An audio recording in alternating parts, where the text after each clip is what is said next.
we have about 10 minutes or so left for our panel if we're going to try to bring it in on time. And I see about 17 hands shooting up instantly.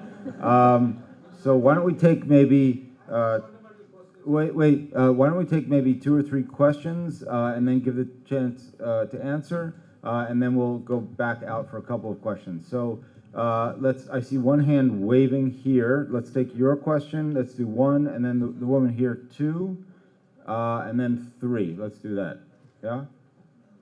And then we'll come back around.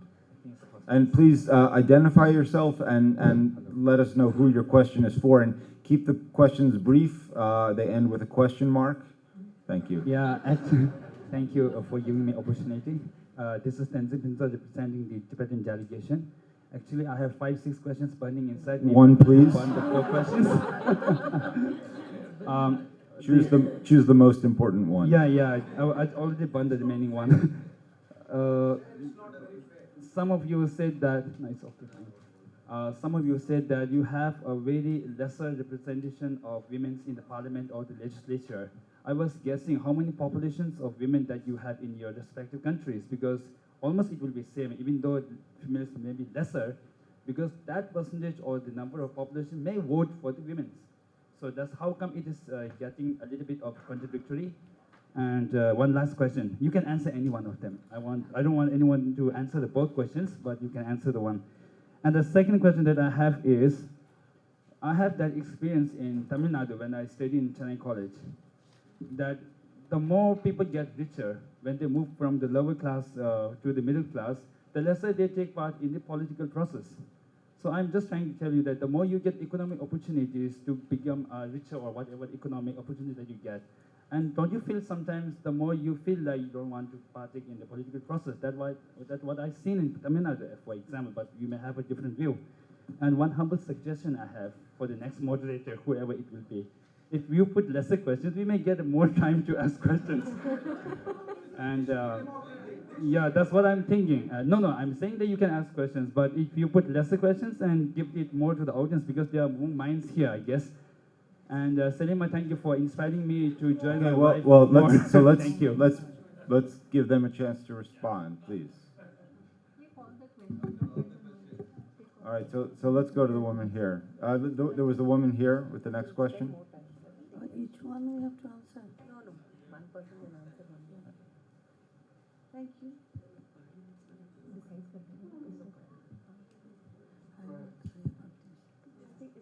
It's working. Thank you so much, and I'm very happy to see a very confident woman.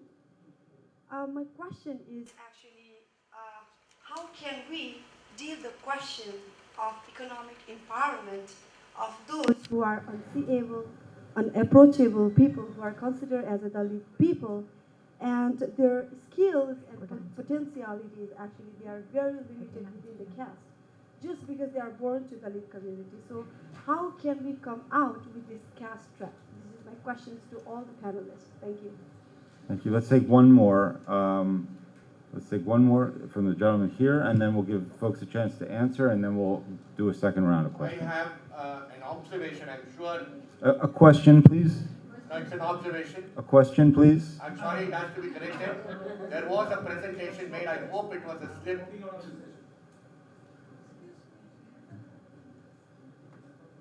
Okay, go ahead. Please go ahead with your question. Thanks. Chair, when there are comments passed, there are observations passed which is not the reality in this country, it has to be pointed out. This is an international gathering. There might have been a mistake, it might have been a slip, but we don't have 33% representation for women in parliament. And it was mentioned, so I have to correct it. I don't want my friends to go saying that 33%. It was not parliament. It was not in parliament. No. That was the second point she made. First point she... It was 11.6 I made in parliament, and I said at Panchayati level. Yeah, at Panchayati Raj. Yeah. No, 36% I said in certain states. 33.6% in certain... Please let's not argue on that. I'm not arguing. I said 11.6 in Parliament. Thank you, madam. I'm not arguing. I only wanted it to be clarified. Yeah, I said Thank that. you. Would any of the other panelists like to respond to some of the other questions that were raised? I like that Dalit questions. Everything is possible dealing with human being. I have worked with cedar affected people. Everything was washed away in Sharonkhula and Taltuli. And I remember the funder was saying, Selima, we need something sustainable. And I said, I know women and entrepreneur. And we trained, and now they are entrepreneur. So anyone, sometimes we say everyone cannot be entrepreneur, but many can be entrepreneur. So you have to give them training, capacity building training, facilitate them how to access the market, and design product development, and help them, assist them, and you can do it. And I've worked with transgender people. I am now actually working with a Dalit group, so I can tell you later on that what we have done. So yeah, it's a very great questions. And I think the question about how moving up sort of the value chain affects people's political participation, I think Rifa wanted to handle that one. Was the question, is it proportionate to the population? Was that the question? The first question? Yeah, with regard to that, in Sri Lanka, the population is over 50%, women population. But you have to be nominated by your parties to be elected. So the nomination process does not take place with regard to women. That is what the low representation signifies. yeah, same in Bangladesh. We have 50, someone said 51%. But the nomination process is difficult. And someone was saying that, the money, the rich businessmen are entering into politics. So we are thinking to make more rich businesswomen so that they can enter into politics. Thank you. I think that's a Same cases in India where we said that you don't have too many women representation, about 11.6%, while it's doing better at the panchayati level. That's the grassroots level. I think that's a great. Let's take another round of questions. So we've got the gentleman. Where was the gentleman who really wanted to ask a question left? Let's start with the young man here who's got his hand way up in the air, and then the gentleman here. Wait. So the gentleman here, and then the woman back there with the glasses. So let's start with this guy, and then this woman here. I will not questions like that. Okay, both have. All right. But let's start with the. Can we have the young man here was? Oh, his microphone's not working. Then we'll defer to the two ladies here. Okay. Then I'll, given the time constraint, I'll be very. It's a very short question, but there's a galaxy of ladies there, so I thought it's very important that I ask them, all of them, do you believe in reservation? Does reservation empower women? Because my opinion is to the contrary. Like, even if I got anything on merit, there's reservation. In US, I faced that. They said, oh, you've got a fellowship because you are a lady. I said, I'm a foreigner. It's meant for, reservation is for Americans. So, I personally feel that psychologically it pulls you down rather than, but, I like your... Yeah, I think that's, if I could just very quickly comment on that, and then we'll go back to, at SIPE, we debate this issue very frequently. We work in many countries, just an example of Pakistan, we work with women's chambers of commerce, but we also work to improve women's representation within the mainstream chambers of commerce, or what they sometimes call the men's chambers. So I think that you have to tackle both sides. What was the second? Marc, I'll just answer this in one line. Please. In Pakistan, we have reached this conclusion that at this point we will not ask for equality, we will ask for equity. So when we reach there, when we become equitable situation is there, at this point we'll make use of the reserved seats and we'll be there on the open merit also. So we'll make use of all the opportunities available there, more equity based. The second, we have the woman with the other question. Yeah, both with glasses. Thank you. My name is Sunita. Without getting into too much of introduction, I wish to ask the galaxy of women there, the major deterrent that we face at the grassroots to induct women in the entrepreneurship arena is the support, the absence of the support structure at home. They want to get out, but where should they leave their children? My prime concern is children. And I do not know how to get women into this by telling them, okay, I don't know what you should do with your children. In Delhi, we have mobile creche, which the van goes to the construction sites, and that's the only institution I've heard in the city of Delhi, where there's a lot of talk about bank loans, entrepreneurship development, but there's no support structure. I would like the policymakers, people who can influence the policy, to please consider this and provide, at least, I may be unaware, but please make it visible. Where should they go? Thank you. Would someone like to take that one? I think it's a very important question you arise. That's why we need to do lots of policy advocacies for having and supporting the woman, the mother, to come to work, but the child is also in the safe. And that's, I think, we are working on towards it, and I'm sure this problem will be solved, and we have to work for it. I have an answer to that. What I can say is that Pakistan has this policy, has started this policy now this year. So we have a model, we can share it with you, and you can go to your government and tell them. We do the same with Bangladesh. Whatever good happens in Bangladesh, we bring that model and take it to our policy makers, and we say, Bangladesh is doing this, why can't we do? So Pakistan is doing this, why can't India do this? Yeah, I mean, I think even in our own country, one of the things that we frequently discuss with respect to women's entrepreneurship is the issue of family commitments and childcare and the division of those commitments. So I don't think that this is an issue that is solely for discussion in South Asia. I would say that in the West and in the U.S., it's certainly very much an issue that's still on the table. The young man, please. Thank you for giving me the opportunity. I'm Lobsang Setan. I'm one of the Tibetan delegates. My question is to Ms. Rita ji, who's from Nepal.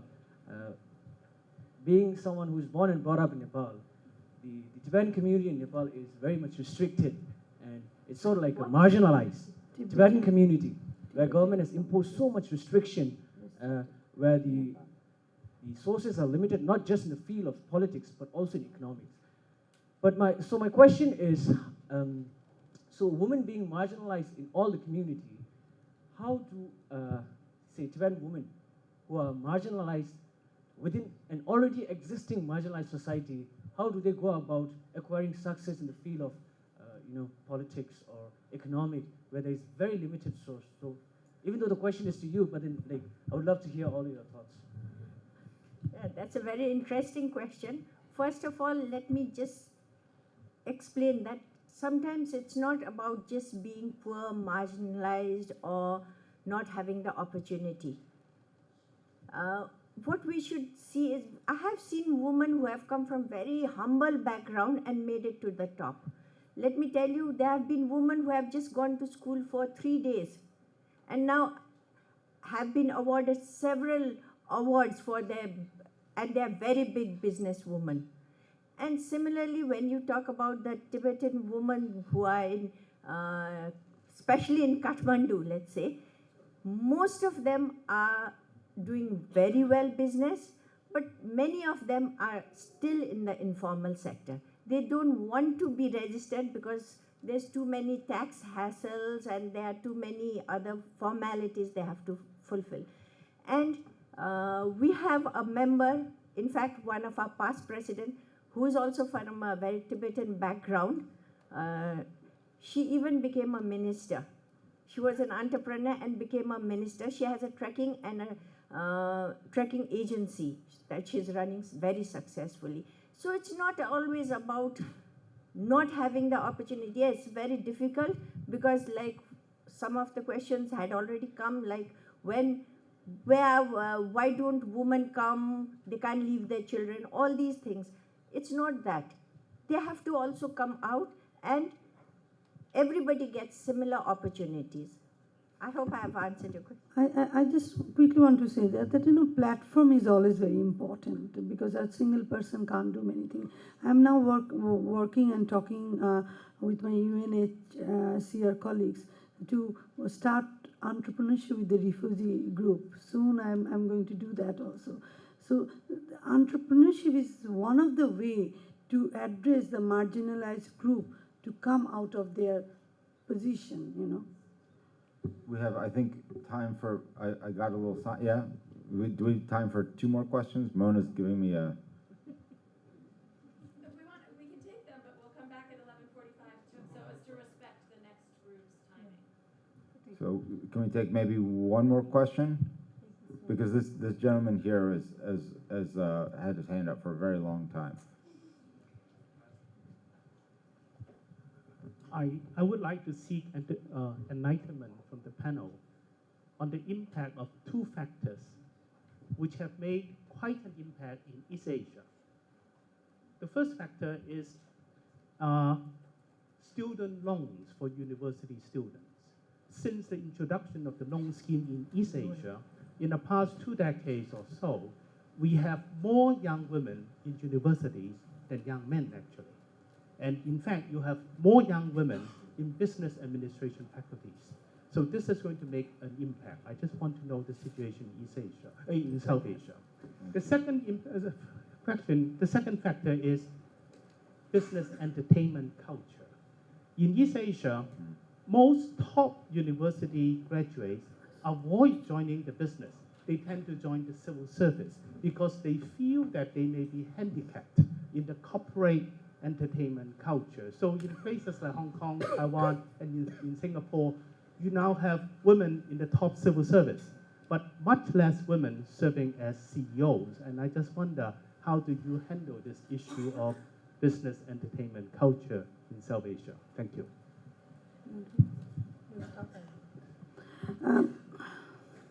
You know, I teach also in the university, in the Dhaka University in entrepreneurship. And I've seen lots of women who would like to come into entrepreneurship. But one of the things, again, come that resources. Always father or the husband, father don't mind to give their properties to the son, but to a daughter they don't want to give.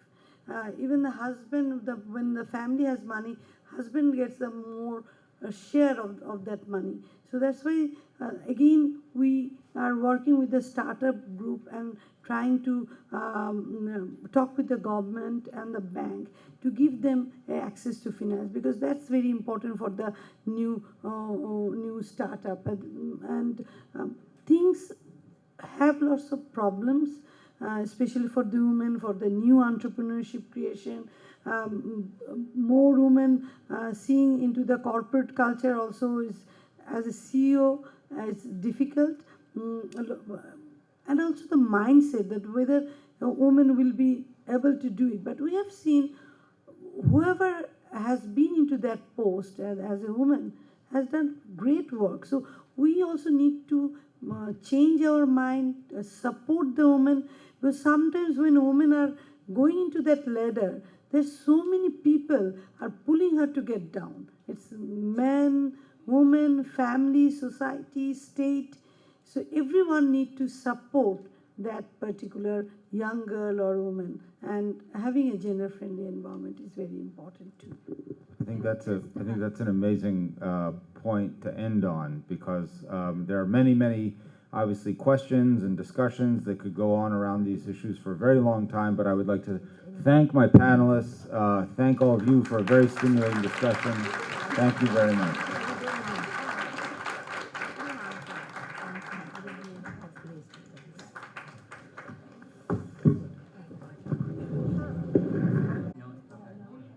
We are now on the second session for the day. This is a session that's being organized by the Asia Democracy Network. The Asia Democracy Network brings together networks, regional networks from Southeast Asia, from South Asia and Northeast Asia on the issues of democracy and human rights. And today we will be hosting 2 sessions, one on land rights and the other on right to information and freedom of expression. So we are on the panel on resource extraction, land disputes, and marginalized communities in Asia. We have 5 speakers this morning, and time is very short. So we are going to give each speaker 11 minutes and we will have about 20 minutes for a Q&A. So let me begin by introducing our speakers for today. To my left is Heng Piak Day. He's the Deputy Director of the NGO Forum in Cambodia, a co-convener of the Finance for Development Working Group of the Asia Development Alliance. His expertise lie in the fields of energy, climate change, financing for development, and youth development. He's a policy analyst by training, and his analytical skills, extensive development knowledge, and on-the-ground experience have earned him trust and respect among all development stakeholders with whom he has worked. Next would be Tsering Chomo of Tibet. Ms. Chomo is the Executive Director of Tibetan